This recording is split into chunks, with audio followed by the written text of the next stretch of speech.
My name is Jose Rivas, and I am doing this presentation for my operations management class that I'm taking at the College of Southern Idaho for the spring of 2017. For my semester project, I was asked to go visit a local business or company and study their business cycle and see if there was anything that I could help improve. I was asked to go work for the company called Roadwork Ahead from Twin Falls.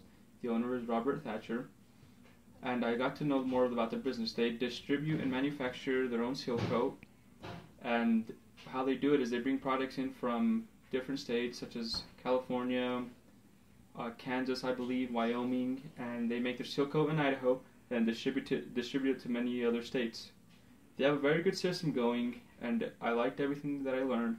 However, the one area of improvement that I saw was during the winter when the work slows down.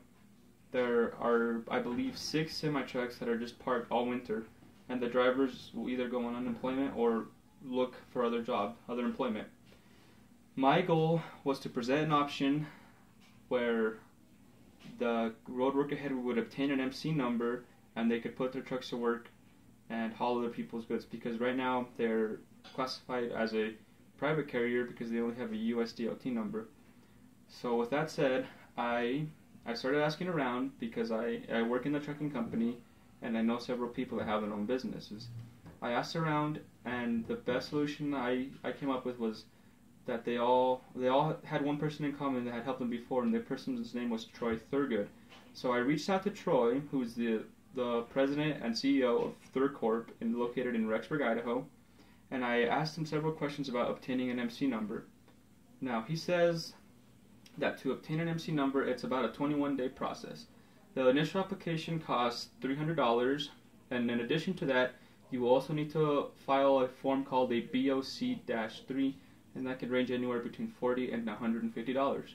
After you have done that and you obtain your MC number, you will need to go to an insurance company, and they will provide you with a quote on how much it would be to insure all your equipment, and you will need to have the amount of tractor units you have, your driver's information, and they'll have to be drug tested and all that. Once you have all that completed, you are ready to hit the road. Now, at the beginning, it might be difficult because you will not have any connections in Idaho, and you might not know where to get started. A good place to get started is to sign up for load boards, and there's many that are free, several that charge, or even if you just know a broker that works in the area.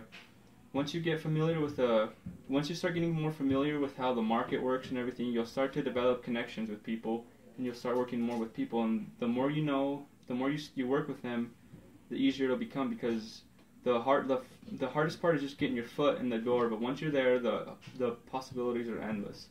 In the wintertime, especially in Idaho, they have potato harvest, so there is always a lot of work. The demand for truck drivers is always really high. I believe that because of the snow and the weather, a lot of other drivers they tend to stay away from Idaho. But people that live here, it's good for them because, like I said, the market goes up and there's more money to be made. Now, a good rule of thumb that we go by at our company is once we book freight out of Idaho, we don't like to be at anything under $2 a mile.